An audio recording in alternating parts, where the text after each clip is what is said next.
근데 가장 심각한 축제는 화천 산천어 축제가, 왜냐면 가장 성공한 축제이기도 합니다. 근데 일단 없는 외래종을 갖다 쓴 것과 전국의 양식종 거의 30군데를 막 동원을 합니다. 그래서 대수송 작전을 펼쳐서 거기에 수만 마리를 유입시키고 그 과정에서 스트레스로 막 오바이트 하면서 물고기들이 그 수송을 거치기도 하고 죽기도 하고, 그다음에 굶어서 입질이 좋게끔 며칠간 굶긴 다음에 풀어놓고 수만 명이 얼음에 올라가서 다 낚시해서 다 옆에서 굽고 있거든요. 한평나비축제도 지역축제도 형통 사례로 많이 알려져 있는데, 다 옆에 있는 농업기술센터에서 매번 인공적으로 부화한 것들을 그냥 부어주는, 거기에 실제로 한평의 나비 생태가 풍부해서 벌어진 축제가 전혀 아니란 걸 아셔야 됩니다.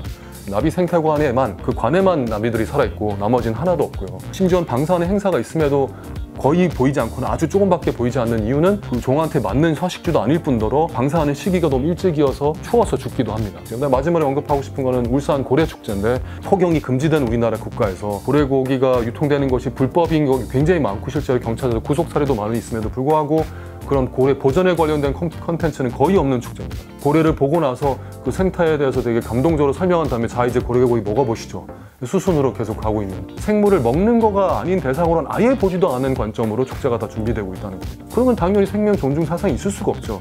그 이전에 어떤 존재로 봐줘야 되는 거죠. 그냥 어떤 동물에 대해서 축제를 한다면 그럼 그 동물을 싫든 좋든 주인공으로 삼은 거라고 저는 보고, 그 동물의 생태와 행동과 어떤 문화적인 가치를, 어떤 스토리텔링을 부여해서 좀 더 모두가 재미나게, 그리고 그 동물도 고통을 너무 받지 않게 해주면서 해야 윤리적으로도 문제도 없고 교육적으로도 효과가 높은 거죠. 근데 맨손으로 달려들어서 자꾸 그 즉시 그냥 도마에 올라가서 헤쳐먹고 아니면 바로 끓여서 먹고 하는 거 완전히 주가 돼 있는, 동물을 굳이 축제에 쓸 거라면 그 동물의 삶이 중심이 되는, 동물의 그 살코기가 아니라, 그러니까 뭐 예를 들어서 고래면 고래 가지고 할 수 있는 얘기 얼마나 많아요. 포경 말고, 잡아 죽이는 거 말고, 고래의 생활사와 고래가 인간을 도와준 다양한 사례, 바다 밑 소음 때문에 되게 시끄러워서 잠을 못 자거나 힘들어하는 문제 등등 할 얘기가 너무 많은 거예요. 그걸 문화화하고 노래화하고 게임화하고 이러면서 할 수 있는 게 동물 축제라는 거예요.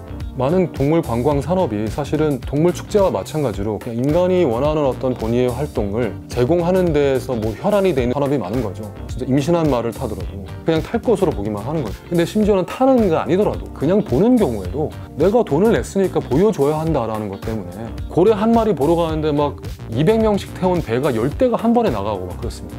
그러면 정상적인 행동을 할 수가 없죠, 당연히. 그건 생태계에 굉장히 영향을 주는 거죠. 중요한 건 이겁니다.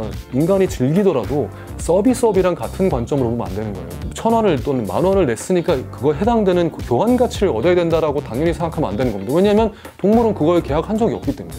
무조건 그걸 서비스업처럼 해야 된다고 생각하면 그러면 그때부터는 아까 얘가 뭐 임신한 말처럼 동물의 조건을 고려하지 않고 억지로 하는 현상이 발생하는 겁니다. 왜 동물은 자기가 이용할 어떤 천부의 권리가 있다고 생각을 하십니까? 문제가 있으면 고쳐야죠. 그냥 문제를 무시할 권리는 아무한테도 없는 겁니다.